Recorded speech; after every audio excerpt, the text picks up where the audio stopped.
Marc Fiorentino est là, ça veut dire que nous sommes et je suis de vendredi. mauvaise humeur. Ah c'est vrai? À cause de la dette, à cause du montant de la dette française. Vous avez été surpris par les 3400 milliards? Non, pas du tout. C'est pas. Alors 3400, il faut expliquer aux gens que bien évidemment au moment où on parle, ça continue à augmenter et donc les 3416, je crois, sont déjà devenus 3425, 3430. Oui. Que le 115 et quelques est devenu déjà 116.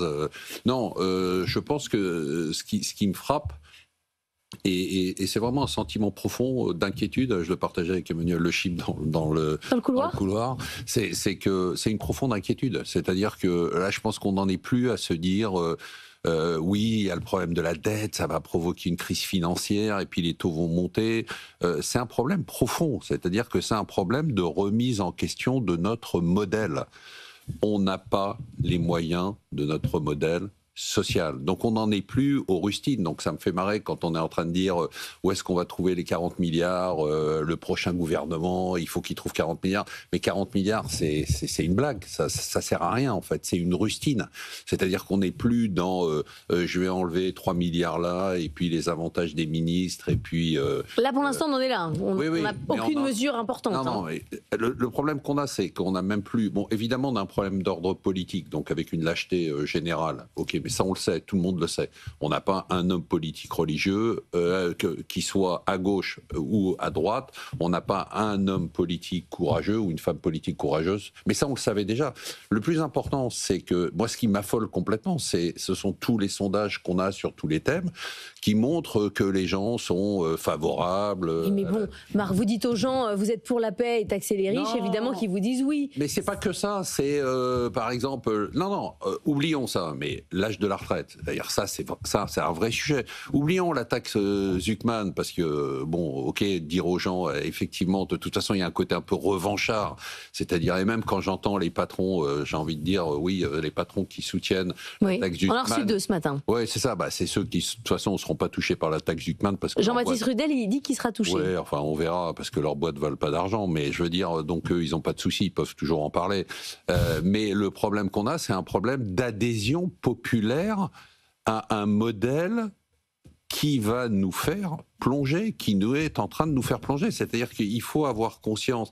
Et il ne s'agit pas de tirer la sonnette d'alarme en disant il va y avoir une attaque financière contre la France. Bon, ça, c'est le truc qu'on peut ressortir et que ressort la droite, d'ailleurs, régulièrement, et je pense que c'est une erreur. Le sujet, il n'est pas là. Le sujet, il est de dire... L'Europe est en train d'être déclassée vis-à-vis des États-Unis et de la Chine. Bon, ça, c'est une évidence. Et nous, à l'intérieur de l'Europe, mais je ne sais pas, on n'a pas conscience du déclassement qu'on est en train de subir. Alors, je sais que c'est la tarte à la crème, l'Italie, l'Espagne, le Portugal, ok, mais il n'y a pas que ça. On est aujourd'hui en train de flinguer ce pays. Voilà, on est en train de le flinguer. Pourquoi ? Parce qu'on a un système social qu'on ne peut pas assumer. Alors, est-ce que moi, je suis d'accord pour que les gens travaillent moins, gagnent plus d'argent que... Sondage facile. Exactement, ça c'est Miss France. Mais je veux dire, on est tous d'accord pour ça et pour la paix dans le monde, et vous avez raison. Mais on n'a pas les moyens. Et à quel moment on va se rendre compte qu'en essayant de maintenir un système social qui est totalement impossible à maintenir, on est en train de faire exploser le pays. Exploser le pays, le mot est pas... Il faut parler aux patrons d'entreprise, les vrais, pas ceux qui soutiennent la taxe Zuckman. C'est pas être un vrai patron que de dire qu'on veut soutenir... Pour vous, pour vous, c'est pas possible, c'est incompatible d'être patron d'une entreprise et de dire je veux payer plus d'impôts comme ça a été le cas ce matin. Pour moi, c'est des trouillards. C'est-à-dire c'est des gens qui se disent ah ben attendez, il faut que je passe bien avec mes équipes parce qu'il y a une telle volonté de soutenir la taxe Zuckman que je peux pas m'y opposer. Je veux dire, c'est des gens qui n'ont pas le courage de dire ce n'est pas un problème de taxe Zuckman, d'ailleurs je ne supporte même plus d'entendre ce nom, c'est un problème de modèle social et aujourd'hui on est dans une crise profonde. Moi, excusez-moi de le répéter à chaque fois que je viens ici, mais je veux alerter sur la gravité de notre situation économique. On est aujourd'hui dans une situation, on n'est même plus à la croisée des chemins, on a basculé. Et c'est-à-dire que si on ne prend pas des mesures radicales, qu'on ne prendra pas, parce qu'on n'a pas les bons politiques et parce qu'on a une opinion publique qui ne comprend pas qu'elle est en train de creuser sa propre tombe. Vous êtes un vrai rayon de soleil, Marc. Non, mais je vous écoute avec plaisir. Non, Laure, je veux dire, c'est important de comprendre que j'essaye pas de faire de la provoque ou de faire du buzz ou quoi que ce soit. Je suis sincèrement inquiet pour moi. Évidemment, alors moi, je veux dire, compte tenu de mon âge, on va dire que mon avenir est derrière moi, mais pour mes enfants, mais pour mes futurs petits-enfants, je suis inquiet. C'est-à-dire que je me dis aujourd'hui, l'avenir de la France, je n'arrive pas à le voir au plan économique. C'est-à-dire que je me dis, on ne peut pas s'en sortir parce qu'on a d'abord un manque d'éducation économique qui est monstrueux. Et ça, c'est un travail de sape qui a été fait depuis des années, en partie par l'éducation nationale. C'est-à-dire qu'on explique l'économie par le biais d'une vision socialiste, et j'ai envie de dire d'une vision presque marxiste de l'économie. Et aujourd'hui, on a un modèle économique marxiste, j'ai pas peur de le dire, marxiste. J'ai relu Le Capital, j'ai relu le manifeste du Parti communiste de 1848, et aujourd'hui on coche toutes les cases de tous les rêves que faisait Marx pour une économie, à part la liberté, la propriété individuelle. Aujourd'hui on est dans une économie marxiste.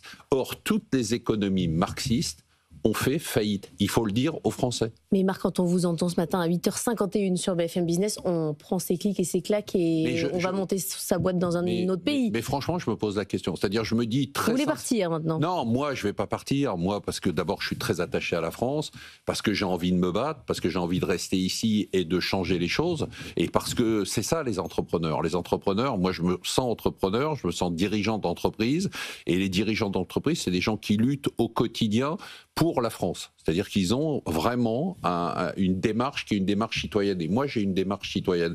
Mais aujourd'hui, si vous me posez la question d'avoir un jeune de 25 ans qui me dit « Qu'est-ce que je fais? Est-ce que je reste ici ou je vais ailleurs ?» Je lui dis faire de la planche à voile dans un endroit où il n'y a pas de vent et il n'y en aura jamais, c'est peut-être pas une très bonne idée.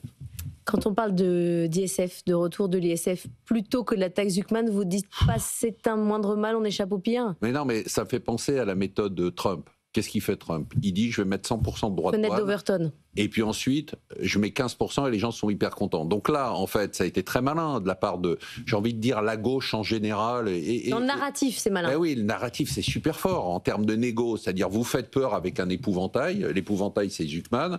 Et puis vous dites, non, les gars, finalement, on fera pas ça, on fera pas Zuckman, mais on va faire l'ISF. Mais l'ISF, c'est dramatique aussi. C'est-à-dire que l'idée de dire aujourd'hui, mais c'est pas grave, j'entendais tout à l'heure votre invité dire c'est normal, on demande des efforts aux autres, comme si les entreprises ne faisaient pas d'efforts. C'est complètement délirant. Comme si aujourd'hui, quelqu'un qui avait un salaire relativement élevé ne faisait pas d'efforts. C'est-à-dire, à un moment où on a besoin d'énergie pour se relever, pour recréer une dynamique, vous êtes en train de dire aux gens, de toute façon, c'est pas la peine d'essayer d'y arriver, parce que si vous y arrivez, on va vous taper dessus.